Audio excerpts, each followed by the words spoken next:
Bien, on va ouvrir les Saintes Écritures dans le livre de l'Apocalypse au chapitre 2. Et donc, le message est une question, as-tu des oreilles? Vous voyez, donc, avoir des oreilles n'est pas une question, je dirais c'est évident, hein, c'est une lapalissade de dire, avez-vous des oreilles? Mais ce qu'on veut dire par as-tu des oreilles, eh bien, c'est est-ce que ces oreilles peuvent t'entendre? Est-ce que tes oreilles peuvent entendre? Voyez, et nous allons voir donc cela. Dans Apocalypse chapitre 2, au verset 7, que celui qui a des oreilles entende ce que l'Esprit, le Saint-Esprit, dit aux églises. À celui qui vaincra, je donnerai à manger de l'arbre de vie qui est dans le paradis de Dieu. Verset 11. Que celui qui a des oreilles entende ce que l'Esprit dit aux églises. Celui qui vaincra n'aura pas à souffrir la seconde mort. Verset 17. Que celui qui a des oreilles entende ce que l'Esprit dit aux églises. À celui qui vaincra, je donnerai de la manne cachée. Et je lui donnerai un caillou blanc. Sur ce caillou est écrit un nom nouveau que personne ne connaît si ce n'est celui qui le reçoit. Verset 29. Que celui qui a des oreilles entende ce que l'Esprit dit aux églises. Chapitre 3, verset 6.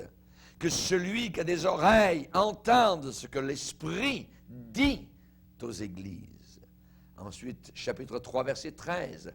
Que celui qui a des oreilles entende ce que l'Esprit dit aux églises. Et finalement, au verset 22, que celui qui a des oreilles entende ce que l'Esprit dit aux églises.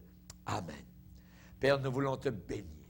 Nous te bénissons, Seigneur, pour ta forme répétitive d'un verset qui revient, Seigneur, très souvent. Nous te demandons, Seigneur, que nous puissions comprendre comment tu veux marteler dans nos cœurs cette vérité et l'inscrire, Seigneur, véritablement, pour que nous puissions répondre, oui, j'entends ta voix. Seigneur, tu as dit toi-même, les brebis entendent ma voix. Elles me connaissent, elles me suivent. Nous te demandons, Seigneur, en cette soirée, que tu puisses encore nous éclairer, que nous puissions ne pas repartir vides de ce lieu, mais que nous puissions repartir avec une parole du Saint-Esprit, et que nous soyons forts avec cette parole qui nous soutiendra au travers des épreuves, des difficultés, des tempêtes, Seigneur, car la voix de ce monde tumultueux voudra essayer d'étouffer la tienne, que nous puissions, Seigneur, nous rappeler cette voix merveilleuse, la voix du bon berger. Aide-nous à repousser les autres voix mauvaises, voix séductrices, voix impures, que nous puissions, Seigneur Jésus, te servir avec joie en reconnaissant ta voix qui est bonne, chaleureuse et propre. Nous te le demandons au nom puissant de Jésus-Christ, notre seul Sauveur. Amen. Et tout le peuple dit Amen. Amen. Gloire à Dieu. Vous pouvez vous asseoir, frères et sœurs. Alléluia. Gloire à Dieu. As-tu des oreilles? As-tu des oreilles? Évidemment, l'oreille est un élément du corps. Comme l'œil est fait pour voir, l'oreille est faite pour entendre. Et nous devons rendre grâce, je dirais, pour l'ouïe. Ça s'appelle l'ouïe. Et je pense que cela doit être compté parmi un des plus grands privilèges donnés à l'humanité. Nous voyons les gens qui sont sourds, voyez. C'est terrible, ce handicap de ne pas pouvoir entendre, voyez. Et je dirais aussi que l'oreille spirituelle, parce qu'évidemment nous parlons non pas évidemment uniquement des oreilles, mais nous parlons surtout de l'oreille spirituelle, car le Saint-Esprit parle, et il dit ici que celui qui a des oreilles entende ce que l'Esprit dit, ce que le Saint-Esprit déclare, voyez. Et je pourrais dire que nous, chrétiens, nous sommes particuliers. Parce que nous pouvons dialoguer avec un autre monde. Nous pouvons parler avec un autre monde. Nous pouvons entendre la voix de l'au-delà, la voix du Saint-Esprit. Le sens naturel, je dirais, de l'ouïe est au-delà, je dirais, de toute compensation. C'est quelque chose de merveilleux de pouvoir entendre, de bien entendre. Mais c'est une perte irrémédiable que de ne pas pouvoir entendre. Ne pas pouvoir entendre par exemple le son du grillon. Voyez, ça peut vous empêcher de dormir, mais moi je trouve ça merveilleux. Moi ça m'endort, voyez. C'est merveilleux de s'endormir le soir au son du grillon, par exemple l'été, voyez. D'entendre le murmure d'un petit ruisseau, voyez. Au printemps, quand le dégel se fait au Canada et que dans la forêt, on se promène et on entend un petit ruisseau. C'est merveilleux de pouvoir entendre cela. Les pleurs d'un bébé qui appelle, voyez, c'est beau, Haria. Ça serait terrible de ne plus entendre aucun bébé qui pleure, voyez.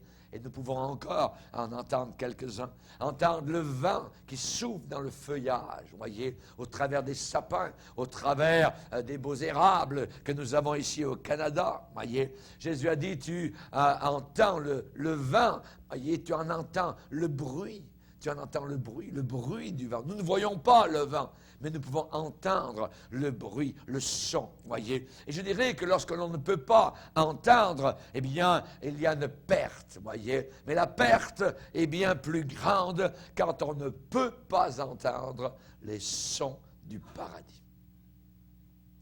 Quand on ne peut pas entendre les sons du paradis. Par exemple, alors que Jean, l'apôtre, était sur l'île de Patmos, et autour de lui, c'était la misère, autour de lui, c'était le trouble et blasphème. Mais là, au jour du Seigneur, il a pu déclarer dans son témoignage, « Je fus ravi en esprit au jour du Seigneur, et j'entendis. » J'entendis. Et il pouvait placer la voix. Il n'a pas dit devant moi, j'entendis derrière moi, une voix forte, une voix puissante, comme le son d'une trompette, qui me disait ce que tu vois, écris-le et envoie-le aux 7 églises. Voyez, il va dire, je me retournai pour connaître quelle était la voix qui me parlait. La voix qui me parlait. Dieu n'est pas, je dirais, muet.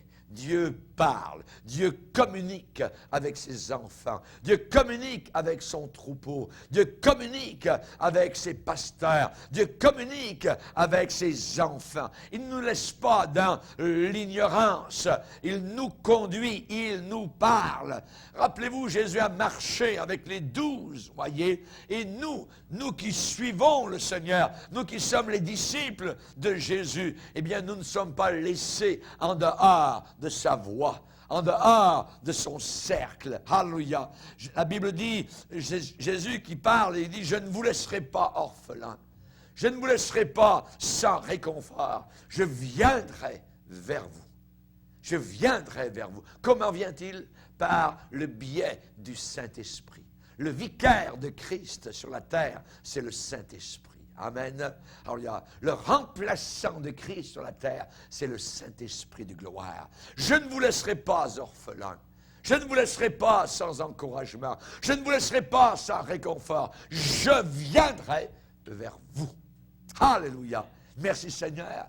Oh, de pouvoir entendre, de pouvoir écouter la voix du bon berger. Écoute mon peuple, et je t'avertirai. Psaume 81. Oh, mon peuple, puisses-tu m'écouter? Mais mon peuple n'a pas écouté ma voix. Oh, si mon peuple m'écoutait. Savoir écouter la voix du Seigneur. Je me rappellerai toujours. Alors, il y a à l'école biblique cette dame qui nous enseignait, une femme de Dieu, dans son vieil âge de plus de 70 ans, Mme Logan, et elle était souvent dans la salle de prière à l'église, et elle nous disait toujours, quand vous êtes en prière, apprenez à écouter Dieu. À écouter Dieu. Et parfois, nous l'avons vu, nous qui étions jeunes étudiants, entre le culte du dimanche matin, elle restait à l'église, et quand nous revenions pour la réunion du soir, à 6 heures ou 7 heures le soir, elle était encore là dans la salle de prière. Des heures devant le Seigneur. Pas étonnant. Pas étonnant que parfois, lorsqu'elle nous enseignait, eh bien, nous nous mettions tous à pleurer. La présence de Dieu descendait au milieu de ces classes-là. C'était merveilleux. Quand j'étais en 3e année d'école biblique, parfois, je n'avais pas de cours. Eh bien, j'allais en première année parce que je savais que Mme Logan était en train d'enseigner. C'était merveilleux. Alléluia. Et ce n'est pas une histoire de première, deuxième ou 3e année. C'est une histoire d'entendre la voix de Dieu, de réentendre l'enseignement de la parole du Seigneur. C'est ça qui nous fait du bien. Et pourquoi? Parce que cette femme-là écoutait Dieu et savait entendre et reconnaître la voix du Seigneur. Amen. Avec précaution, avec circonspection, Jésus nous place ses messages par le Saint-Esprit. Le Saint-Esprit est comme le courrier. Voyez, il est comme le porteur, alléluia, de la voix de Christ. Le Saint-Esprit est le courrier sur qui on peut se fier totalement.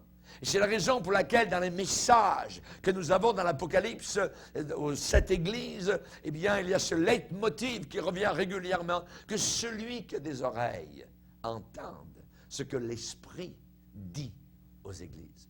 Je crois qu'à chaque réunion, le Saint-Esprit devrait nous parler. Et nous devrions partir de ce lieu fort dans notre cœur, dans notre fort intérieur, d'une parole de Dieu, d'un encouragement, d'une pensée que Dieu nous a donnée et qui va nous soutenir dans les combats que nous allons découvrir dans le monde autour de nous. L'injustice, le péché dans nos cœurs, l'iniquité va nous rendre sourds au ciel. C'est le péché qui va désensibiliser, qui va nous déconnecter à la voix du Seigneur, qui va nous endurcir. Voyez, que c'est bon de pleurer devant le Seigneur, que c'est bon, comme ce matin, des gens qui sont avancés pour recevoir la prière. Et de tous ceux qui sont avancés, eh bien, tous est en train de pleurer ce matin. Je dis merci Seigneur. Merci Seigneur pour les cœurs brisés. Pour des gens qui viennent pour recevoir l'action de Dieu, qui viennent recevoir la prière. Alors il y a l'encouragement qui vient, non pas du pasteur, mais du Saint-Esprit. Le péché dans nos cœurs va nous endurcir à la voix du ciel. Vous voyez, notre tympan va devenir comme percé. Oh, ça va nous endurcir. Et nous ne voulons pas de cela. Nous voulons entendre la voix du Seigneur. Le péché, l'injustice, l'iniquité va vous dérober, je dirais, cette gloire alors que vous êtes encore sur la terre. Et vous allez entendre quoi? Oui, vous allez entendre. Et nous allons entendre quoi? Mais si nous sommes endurcis par le péché, nous allons entendre uniquement le bruit autour de nous, le vacarme, le fracas de ce monde. Ici-bas, le brouhaha, le bourdonnement, je dirais. Et un peu comme dans le psaume 2, pourquoi ce tumulte parmi les nations? Un bruit, c'est tout. Voyez, ils n'entendront pas la voix du ciel. On a besoin d'entendre la voix du ciel. L'impie, le méchant, le pécheur passe totalement à côté de la révélation de celui qui a habité sur cette planète et qui maintenant est le roi de l'éternité dans la gloire éternelle. Amen. Les méchants feront le mal, aucun des méchants ne comprendront. Ils n'entendront pas, voyez. Mais ceux qui auront l'intelligence entendront. Leur oui, ils entendront les messages du Saint-Esprit. Le moment arrive bientôt. Le Christ s'en vient. Prépare-toi. Vis une vie propre, éloigne-toi du péché. Ils entendront la voix du Seigneur. Que celui qui a des oreilles entende ce que le Saint-Esprit déclare. Amen. Alléluia. Bientôt, tout va s'achever. Tout va se terminer très rapidement, plus rapidement que nous le pensons. Voyez, l'impie ne connaît que des peut-être. L'impie ne connaît que des spéculations. L'impie, le méchant, ne connaît que des hypothèses. Il se peut, tout ça. Nous savons, nous sommes certains. Notre boussole indique, je dirais, la bonne direction. Elle n'est pas déphasée, elle n'est pas, je dirais, déconnectée. Notre boussole nous indique la direction du ciel, la direction des événements prophétiques de la fin des temps. Alléluia. Merci Seigneur. Le croyant, le chrétien doit être en contact constant avec l'au-delà par le Saint-Esprit. Par le Saint-Esprit. Jésus a parlé de l'esprit de vérité que le monde ne peut pas recevoir. parce qu'il ne le connaît pas et ne le voit pas. Mais nous le connaissons. Et nous le voyons agir. Nous le voyons se manifester. Nous ressentons sa présence. Nous sommes sensibilisés au Saint-Esprit. Jésus dit, quand le Consolateur sera venu, l'Esprit de vérité, il vous conduira dans toute la vérité. Il vous conduira dans toute la vérité. Il ne parlera pas de lui, voyez, mais il dira tout ce qu'il aura entendu. Le Saint-Esprit entend des choses là-haut dans la gloire, dans le conseil trinitaire de la grande Trinité glorieuse du Père, du Fils et du Saint-Esprit. Et c'est le Saint-Esprit, le vicaire de Christ, qui vient nous parler et nous communiquer les messages du Père ici-bas sur cette terre. Alléluia. L'Esprit dit à Philippe, pour que Philippe aille, quitte un mouvement de réveil spirituel où des centaines, des milliers possiblement de gens sont sauvés à Samarie. Et l'Esprit lui dit, quitte ça et va-t'en sur un chemin désert. Il fallait qu'il soit en contact avec le ciel, avec l'Esprit. Le Saint-Esprit lui a dit, quitte Samarie, va-t'en sur un chemin qui est désert. Et il est allé sur ce chemin qui était désert. Et il était désert. Jusqu'au moment où, là-bas, au tournant du chemin, un char arrive. Et sur ce char, quelqu'un est en train de lire la Bible. Et il ne lit pas n'importe quel passage.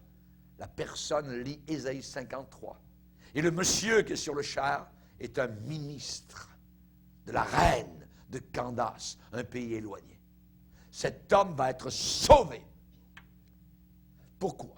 Parce que le Saint-Esprit qui savait que cet homme s'en venait, a envoyé son serviteur la déraciner, la comme déraciner d'un endroit béni pour l'amener dans un endroit désert pour parler à une seule âme. Mais cette seule âme, une fois sauvée, a eu une influence terrible sur tout son pays, Alléluia, et par lui, l'Évangile a pu entrer dans le pays de Candace. Alléluia. Que Dieu soit béni. Il a fallu un homme qui entende l'Esprit. L'Esprit dit à Philippe, approche-toi de ce char. Approche-toi de ce char. Est-ce que nous savons reconnaître la voix du Saint-Esprit? Est-ce que nous savons discerner la voix de l'Esprit quand il nous parle? Merci Seigneur pour l'ouïe spirituel. L'Esprit, par exemple, dit expressément. Il parle. L'Esprit n'est pas une force. L'Esprit n'est pas une énergie. L'Esprit, le Saint-Esprit est une personne. Il n'est pas au neutre. Il est au masculin. C'est une personne, le Saint-Esprit. Il peut être attristé. Il a une volonté de décision. Voyez? Évidemment, donc on ne peut pas attrister une force, une énergie, l'électricité, mais on peut attrister une personne. Et le Saint-Esprit est une personne, puisque Paul a dit, n'attristez pas le Saint-Esprit de Dieu. Amen. Et il parle. Et le Saint-Esprit dit, qu'est-ce qu'il dit? Il dit expressément que dans les derniers jours, plusieurs vont abandonner la Bible, la foi biblique. Il parle. L'humanité, l'homme, est recouvert de chair. Vous êtes recouvert de chair. En grec, ça s'appelle soma. La chair habille l'âme. En grec, psyché, qui a fait psychologie. Supposément, l'étude de l'âme. Puis, il y a une troisième partie qui s'appelle l'esprit. La partie spirituelle que les animaux ne possèdent pas, mais que l'homme possède. La partie spirituelle, l'esprit. C'est le terrain du cœur. Et en grec, ça s'appelle pneuma. Pneuma. Voyez? C'est ce souffle délicat, léger et fragile qui fait que l'homme est une âme vivante. Que l'homme est une âme vivante. Par exemple, Jacques va dire le corps sans âme est mort.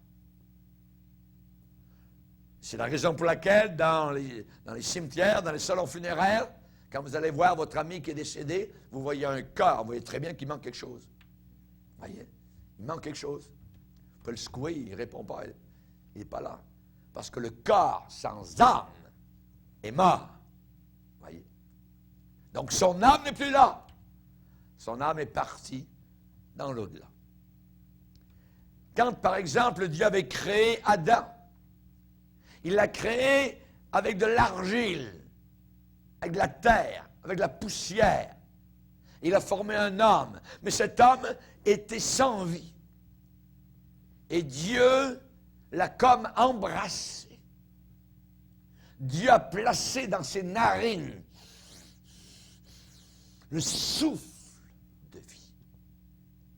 Et cet homme est devenu ce qu'il n'était pas, une âme vivante. Une âme vivante. Genèse chapitre 2, verset 7. Le psyché, l'âme, me relie au temps, me relie particulièrement à la matière. La nature me donne, me procure des facultés qui me permettent de m'ajuster à mon environnement. Mais je suis plus que cela. Je suis plus que cela. Il y a quelque chose qui transcende, qui passe au-dessus des credos, qui passe au-dessus de la moralité, du code, de la doctrine, de l'opinion. Je peux aller plus loin. Je peux expérimenter quelque chose de plus. De plus. Les réflexions du psyché, les réflexions de l'âme peuvent répondre à la beauté.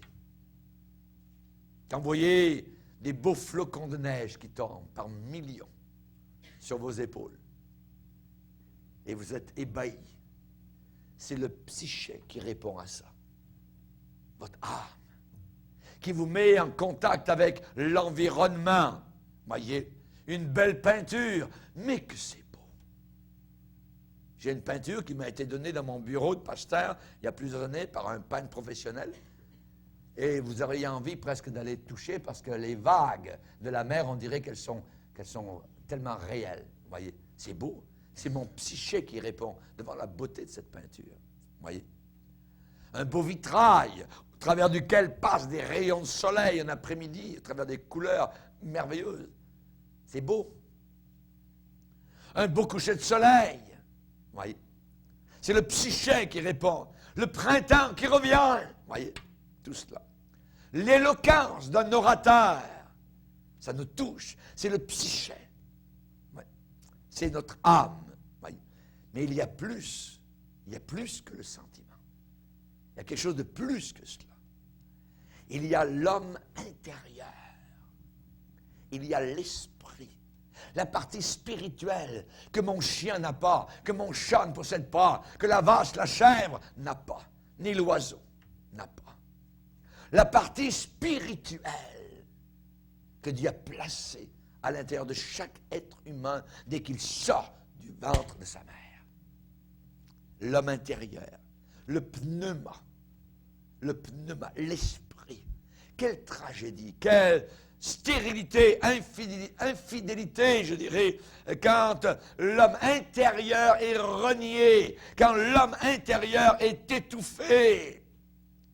L'homme intérieur a des sens spirituels. Il est doté de l'instinct, de l'intuition. Le ciel ne fait rien de moins pour ce qui est éternel que pour ce qui est physique.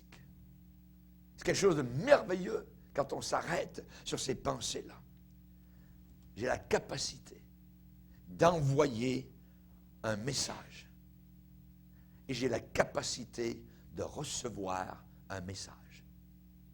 Mes brebis entendent ma voix. Alléluia. Nous avons tous cette capacité d'envoyer un message et de recevoir un message. La Bible dit, dans Éphésiens 5, auparavant nous étions enfants du diable, rebelles comme les autres, ainsi de suite, voyez, soumis à nos convoitises, mais le Seigneur nous a rendus à la vie. Nous étions morts dans nos péchés, mais il nous a rendus à la vie. Voyez? Ça veut dire que maintenant, il y a un poste quelque part, récepteur, et quelque part, il y a aussi un poste émetteur. Le poste émetteur émet des messages, et je deviens un poste récepteur. Et auparavant, quand on était pécheur, voyez, si on essayait d'allumer, ça marquait no signal, aucun signal. Il n'y a pas de signal. Ça ne répond pas. Pas connecté. Voyez? Mais maintenant, alors, toc, ça marche. Alors, le signal est là. Ça fonctionne. Un message m'est envoyé. Je suis un récepteur qui fonctionne. Alors, le ciel me parle. Rendez compte. Rendez compte? Et ces sens sont mis en opération par le Saint-Esprit. Mais ces sens-là, chez le pécheur, sont en train de dormir. Ça ne fonctionne pas. Ça ne fonctionne pas chez le pécheur. J'ai été rendu à la vie. Ça veut dire vivifié. La vie maintenant est là. Je suis connecté, câblé avec le ciel. Alléluia. Que Dieu soit glorifié. Je suis vivant au son, au vu, au mystère. Je suis vivant à la réalité. Les choses visibles sont passagères. Les invisibles sont éternelles. Je suis connecté à l'éternité. À l'éternité. Je sais maintenant que je suis éternel. Alléluia. Je sais maintenant que je ne mourrai jamais. Si vous entendez parler un jour, Pasteur Bourgier est mort. Voyez, ne le croyez jamais, j'aurais jamais été aussi vivant. Amen. Je suis éternel. On nous parle dans la Bible de l'immortalité. L'immortalité de l'âme. Je communique maintenant avec des personnes divines.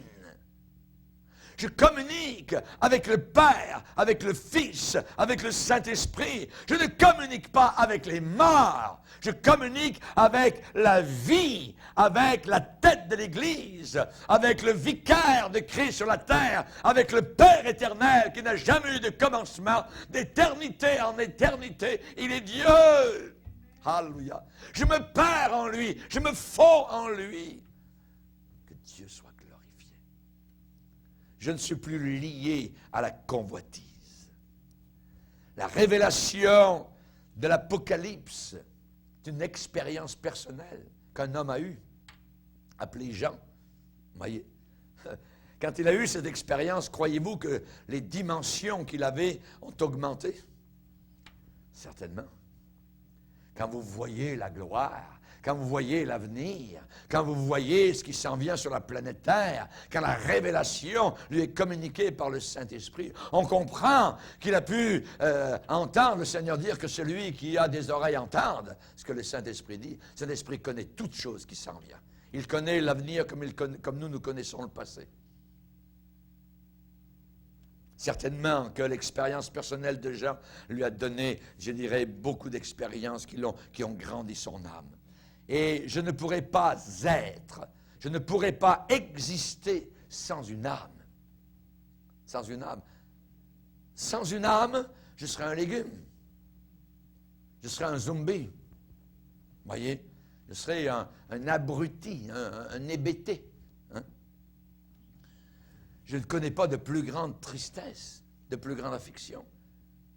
Ceux qui vivent sur cette terre et qui sont morts dans leur âme. La Bible dit, celle qui vit dans les plaisirs, elle est morte. Même si son corps est en vie, elle est morte. L'âme, c'est cette partie de moi-même qui regarde au travers de mon corps. Si je peux m'exprimer comme ça. Qui regarde vers le domaine de la nature. Et je chéris, et nous chérissons tous, toute une serviette, je l'ai remplie d'expériences personnelles, d'expériences humaines. Je ne me sens pas coupable si j'ai certaines affections particulières. Vous voyez, j'aime certains lieux, j'aime certains événements.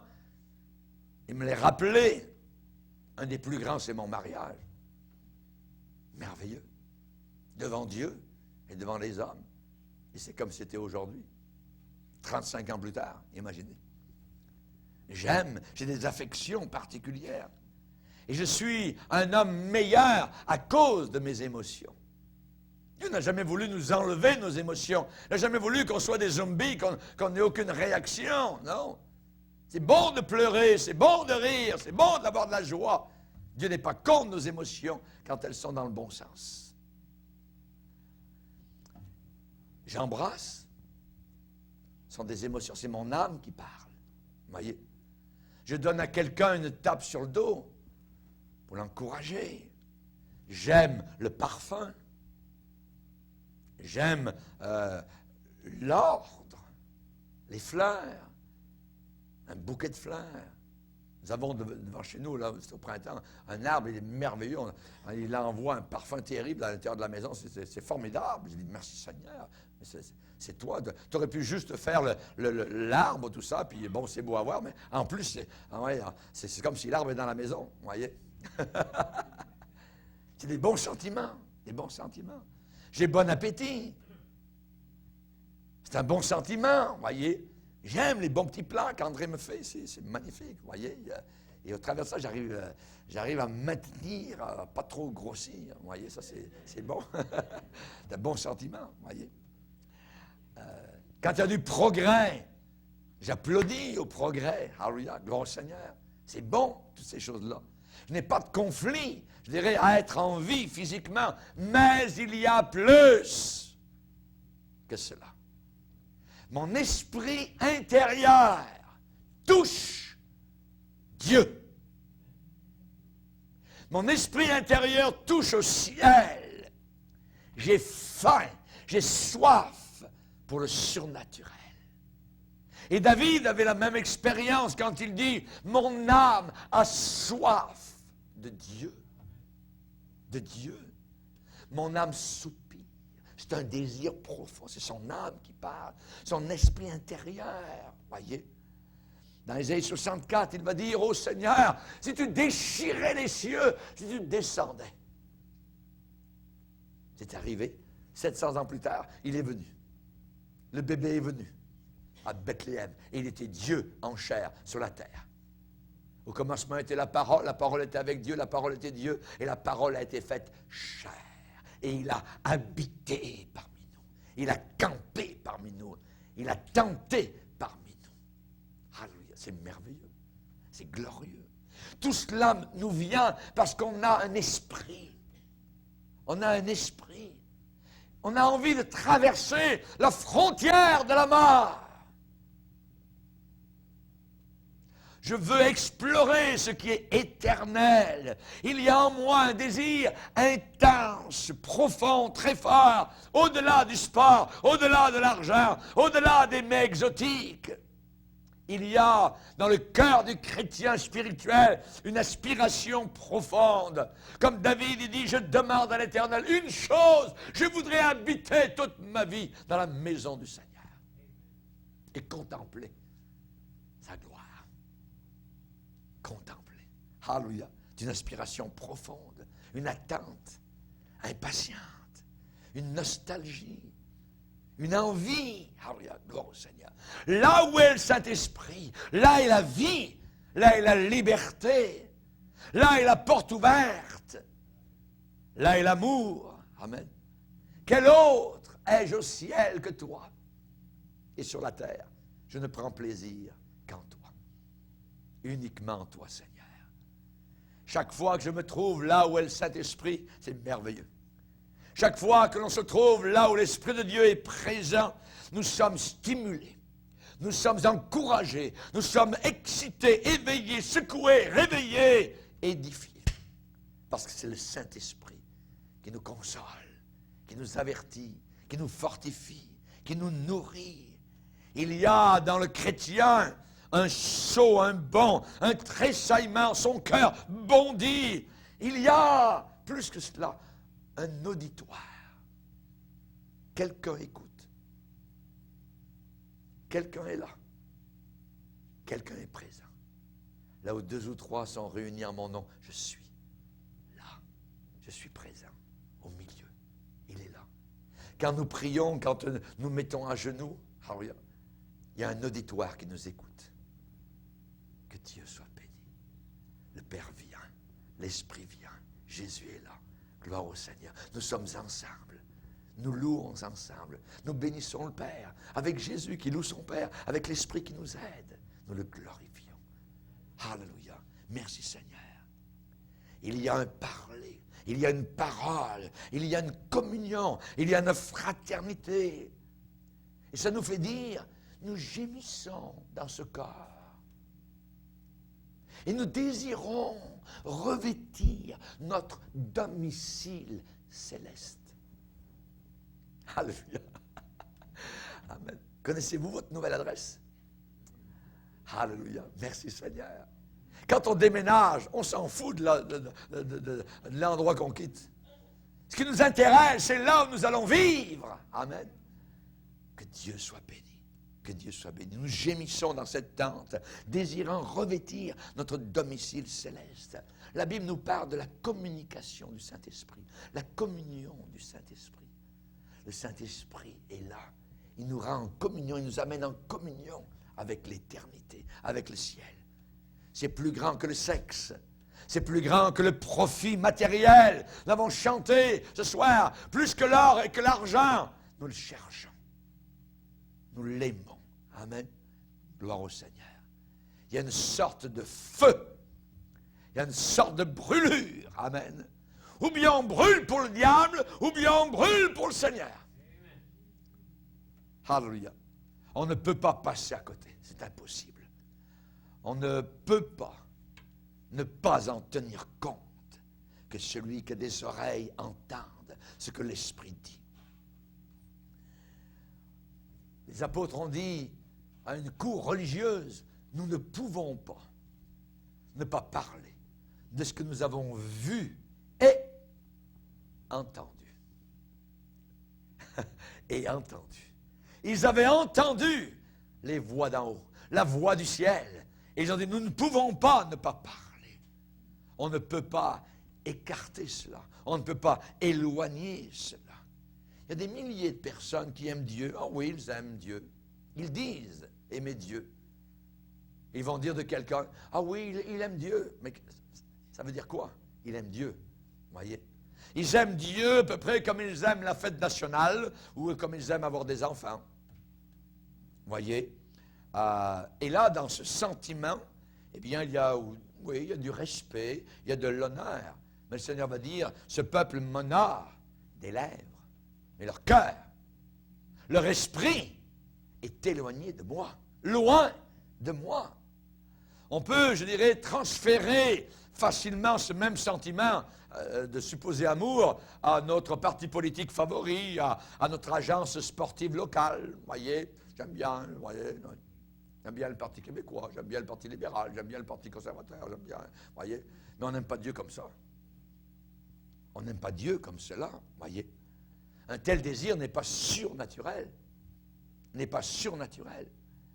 Et c'est ce genre d'amour que les gens peuvent avoir, eh bien, peut les envelopper, les consumer, voyez. Certains aiment Dieu comme ils aiment le golf, comme ils aiment aller à la pêche, voyez. Ils aiment Dieu comme ils aiment la cuisine.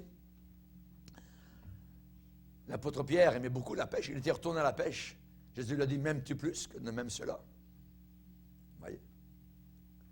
Pierre aimait beaucoup la mer de Galilée, il aimait le plein air, il aimait l'extérieur, voyez. Et une vie totale, entière, peut être complètement enveloppée par de telles affections. Mais cependant, le plus haut niveau de l'être intérieur ne reçoit pas de réponse, ne reçoit pas de communication, ne reçoit pas de signal de la part du ciel. On n'aime pas Dieu comme on aime son chien. Voyez, pas du tout. Chers amis, Jésus a demandé à l'apôtre Pierre, as-tu un amour divin pour moi? as-tu un amour divin pour moi? M'aimes-tu plus que ne m'aiment ceux-ci? Ça veut dire quoi? Ça veut dire, Pierre, écoute bien un peu. Est-ce que j'ai de l'importance à tes yeux plus que le plein air, plus que d'aller à la pêche? Je dois, Pierre, avoir une place dans ton cœur que l'attraction de la terre ne pourra jamais égaler. Il faut que j'ai la première place. La première dans ta vie. Jésus ne peut pas être réduit au golf. Jésus ne peut pas être réduit au ski, à la cuisine, à la pêche, aux vacances. Il faut entendre ce que l'Esprit dit, ce que le Saint-Esprit dit. Et cela va bien plus loin qu'une simple inclinaison vers la Bible, vers le christianisme, un attrait vers la religion, tout ça. Ouais, j'aime bien ça. Ça prend plus que ça. L'apôtre Pierre a dû être totalement réveillé parce qu'il fallait qu'il entende le Saint-Esprit pour qu'il puisse dire à la ville entière de Jérusalem, ces gens ne sont pas ivres comme vous le supposez, mais c'est ce que le Saint-Esprit a dit. Dans les derniers jours des dieux, je répandrai mon esprit sur toute chair. Il savait, il avait entendu. Ces gens qui parlaient en langue, ces gens qui glorifiaient le Seigneur n'étaient pas ivres, mais ils venaient de recevoir ce que le Saint-Esprit avait dit dans le prophète Joël. Dans les derniers jours des dieux, je répandrai mon Saint-Esprit sur toute chair. Il fallait que Pierre soit réveillé à cela, qu'il ait entendu l'Esprit pour pouvoir le répéter à la ville de Jérusalem. Pierre, je dirais, a repoussé les rideaux. Il a levé les rideaux. Il a vu dans les siècles, en avant, dans le futur, dans l'avenir. Voyez, il était en train d'écouter ce que le Saint-Esprit disait et de rapporter ce que le Saint-Esprit déclarait. Amen. Et Pierre a rapporté des faits que le monde académique, le monde instruit, le monde avec la matière très grise n'aurait jamais pu savoir, n'aurait jamais pu connaître ou rassembler. Pierre est devenu un être spirituel. Un être spirituel. Et pas seulement une autorité sur la pêche, voyez, aux poissons, hein, ou les politiques locales ou quoi que ce soit. Non, non, non, non. Quand nos sens intérieurs sont réveillés, sont en alerte, à ce moment-là, le terrain, le centre de notre être devient le département dominant. Ce n'est plus le corps qui domine, c'est l'esprit qui domine sur le corps. C'est l'esprit qui domine sur le corps. Oui, une profession, c'est bon, il n'y a pas de problème. Les affaires, il n'y a pas de problème. Le fait de gagner sa vie, c'est utile, ça aide à quelque chose. Voyez, même un passe-temps favori, un travail manuel, de l'artisanat, il n'y a pas de problème. Ou même le mariage ou la famille, voyez, c'est fait pour contribuer à un ordre plus élevé, voyez. Mais nous avons plus que cela. À l'intérieur de nous, il y a une partie spirituelle. Spirituelle. Voyez, je ne vois plus mon corps comme tout-puissant. C'est mon esprit à l'intérieur qui devient l'exécutif. C'est l'esprit qui est mon esprit en communion avec le Saint-Esprit, qui me dit maintenant, tu es un enfant de Dieu. Alléluia, gloire au Seigneur. Mes pensées deviennent obéissantes à l'Esprit. Il y a un ordre de choses qui vient de se réaliser. Et c'est ce qui est éternel qui devient le maître. Et non plus les choses de la terre qui dominent sur nous. Nous sommes maintenant liés, reliés, en communication constante, jour et nuit, avec le commandant des siècles. Alléluia. C'est formidable. Même ce que je dis me dépasse totalement. Ouais. Alléluia. C'est merveilleux. Voyez, le Saint-Esprit possède une voix. Il parle. Que celui qui a des oreilles entende ce que le Saint-Esprit dit. Pour dire quelque chose, il faut parler. Voyez. Et le Saint-Esprit, il parle. Il possède un vocabulaire, voyez, et exactement comme la pensée humaine possède son propre raisonnement, je dirais propre, eh bien ainsi l'esprit de l'homme a des intuitions, des perceptions instinctives des vérités divines. Comment ça se fait que nous croyons tous la même chose? On vient de milieux différents, de pays différents, de couches sociales différentes. Certains sont instruits, d'autres ne sont pas instruits, ainsi de suite. Et pourtant, on est là. Qu'est-ce qui a fait ça? C'est l'Esprit de Dieu qui nous a soudés. L'Esprit de Dieu qui nous a placés ensemble. Amen. Avec le sang de Jésus-Christ. Merci, Seigneur. C'est un miracle. C'est un miracle. Alléluia. Le Saint-Esprit nous parle par le canal de ces institutions qui sont là à l'intérieur de nous. L'Esprit, notre esprit, témoigne à notre esprit. Le Saint-Esprit témoigne à notre esprit que nous sommes enfants de Dieu. Alléluia. L'apôtre Pierre était à Joppé un jour et la dame en bas elle préparait le repas. Il a dit, allez-y, préparez le repas. Moi, je vais aller dans la salle de prière et c'était sur le toit. Il est allé prier. Et pendant qu'il priait, la Bible dit, le Saint-Esprit lui dit. Le Saint-Esprit, il y a 3 hommes qui t'attendent, pars tout de suite avec eux. Comment ça se fait, ça? Hey, c'est des messages clairs. c'est pas à peu près. L'Esprit lui dit, vous relirez dans Actes des Apôtres, chapitre 10, verset 19, l'Esprit lui dit, 3 hommes t'attendent, pars tout de suite avec eux. Il y a une mission qui t'attend. C'est soudain, c'est réel. Il faut être en communication avec la tour de contrôle. Amen. Pour pouvoir entendre le message. Gloire au Seigneur. On va le lire, si vous voulez bien, dans Acte 10, verset 19. Acte 10, verset 19.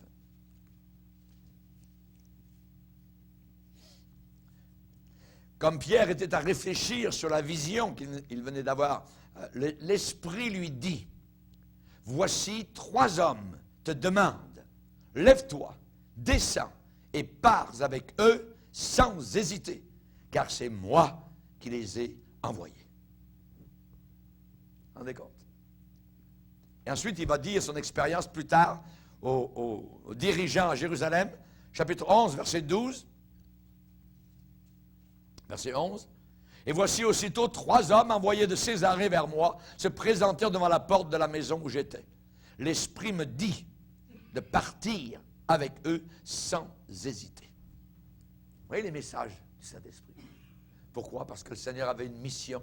Il voulait que l'Évangile arrive dans une maison d'un gouverneur romain. Maison remplie de gens qui étaient pour la première fois là en train d'écouter l'Évangile prononcé par l'apôtre Pierre. L'Esprit lui dit. L'Esprit parle. Amen. Alléluia. Oh, que c'est merveilleux. Amen. De savoir que l'Esprit de Dieu parle encore aujourd'hui. La question, voyez, comment parle le Saint-Esprit? Comment parle le Saint-Esprit? Parfois, il parle intuitivement. Intuitivement. Par intuition. Un verset dans la Bible dit dans les psaumes, la profondeur appelle la profondeur. Un autre verset dans le Nouveau Testament nous dit, c'est Dieu qui crée en nous le vouloir et le faire. Il crée. Parfois, je ressens un sentiment irrésistible. Je ne peux pas m'enfuir de cela. Ça me parle par-dessus tout le reste. Ça parle constamment. Voyez? C'est comme une longueur d'onde électrique qui s'en vient. Et vous ne pouvez pas vous échapper de cela. C'est au-delà de la logique, c'est au-delà même de la raison. Ce n'est même parfois même pas raisonnable. Mais je sais simplement que c'est la bonne chose à faire. La voix dit, voilà le chemin, marche-y. Tu entendras derrière toi une voix qui dira, voilà le chemin, marche-y. Voilà le chemin, marche-y. Mon antenne spirituelle reçoit le message. Pour le petit Samuel, rappelez-vous, toutes les voix, les autres voix, ont été reléguées à l'arrière-plan. À l'arrière-plan, voyez, au deuxième plan.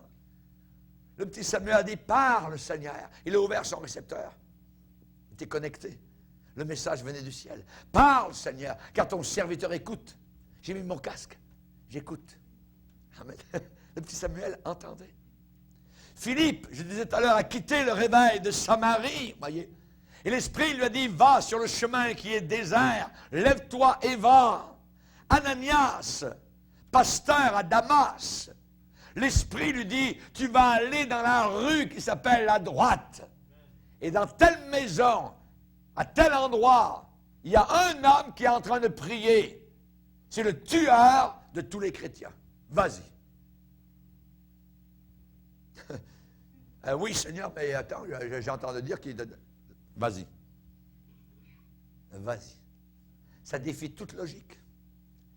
Parfois, c'est irraisonnable. Mais c'est on dit, vas-y. L'Esprit parle. Il parle, voyez. Et il est allé vers Saul de Tarse. Saul de Tarse, vous vous rappelez. Chers amis, cela passe par-dessus la timidité. L'Esprit de Dieu vient vers Gédéon. Ah, mais je suis le plus petit, tout ça. Tu vas aller.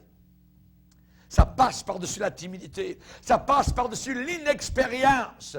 Jérémie, je t'ai appelé dès le sein de ta mère. Tu iras là où je t'enverrai. Tu leur diras mes paroles. Ah oui, mais je bégaye, je ne sais pas comment faire. Tu iras. Tu iras. Cela passe par-dessus les conditions dures, parfois insensibles, endurcies, dans la maison du prédicateur, qui est rétrograde, qui s'appelle Élie le sacrificateur.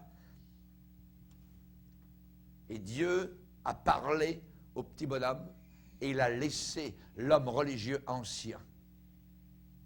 Et ensuite, l'homme religieux rétrograde est allé vers le petit garçon et dit, « Qu'est-ce que Dieu t'a dit?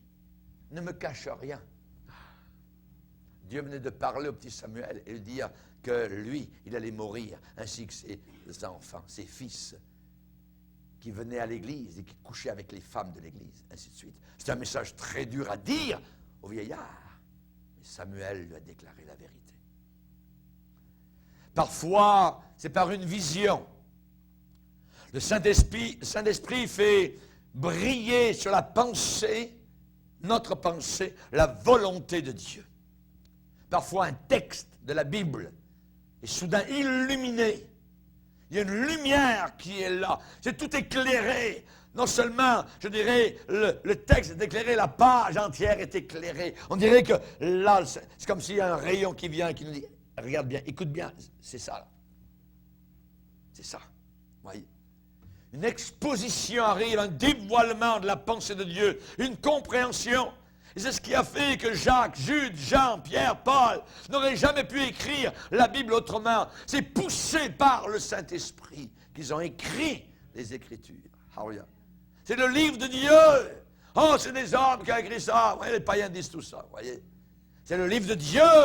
C'est la parole de Dieu. Ces hommes étaient poussés par Dieu, le Saint-Esprit, à écrire.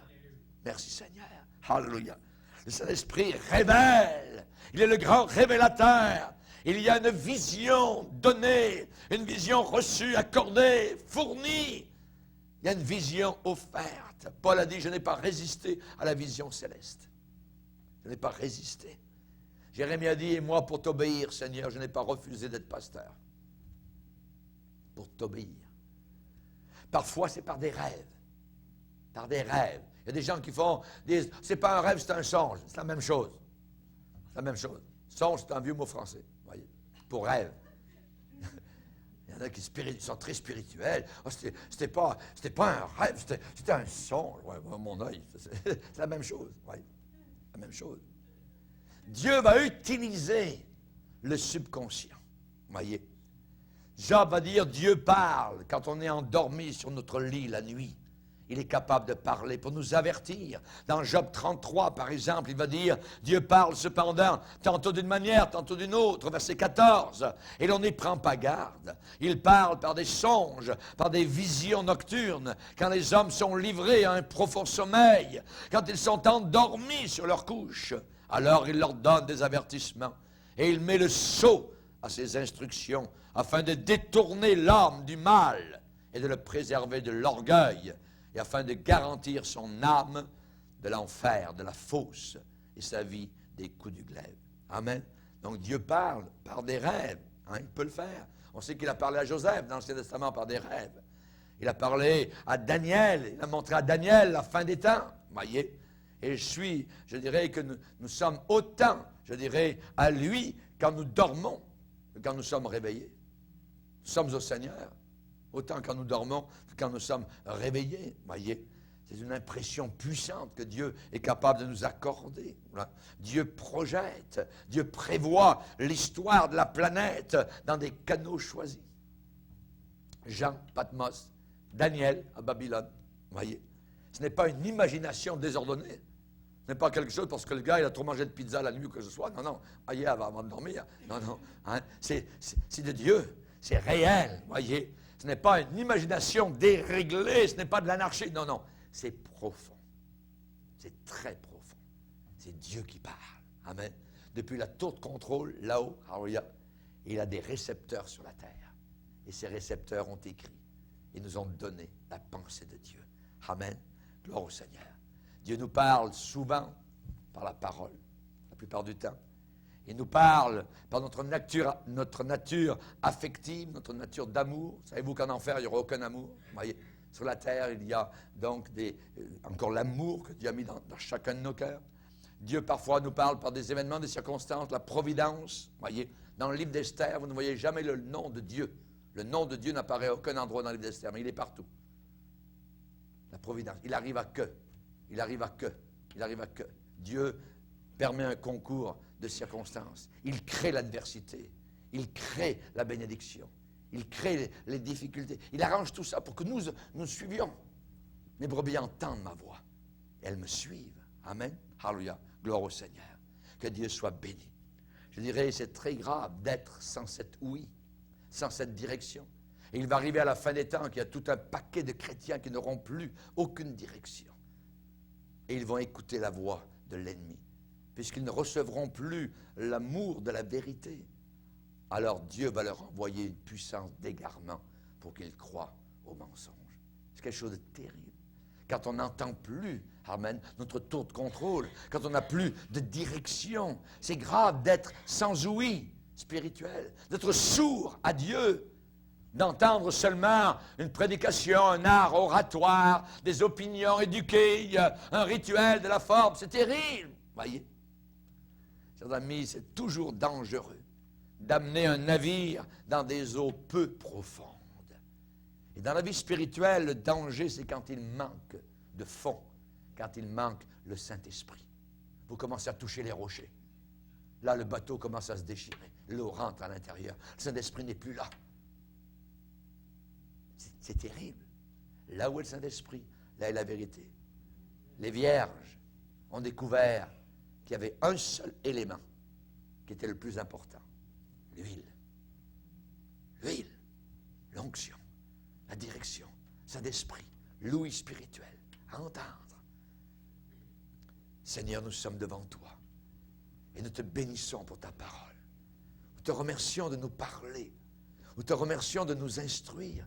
Et nous sommes tous là, Seigneur, à tes pieds, à l'écoute de tes enseignements.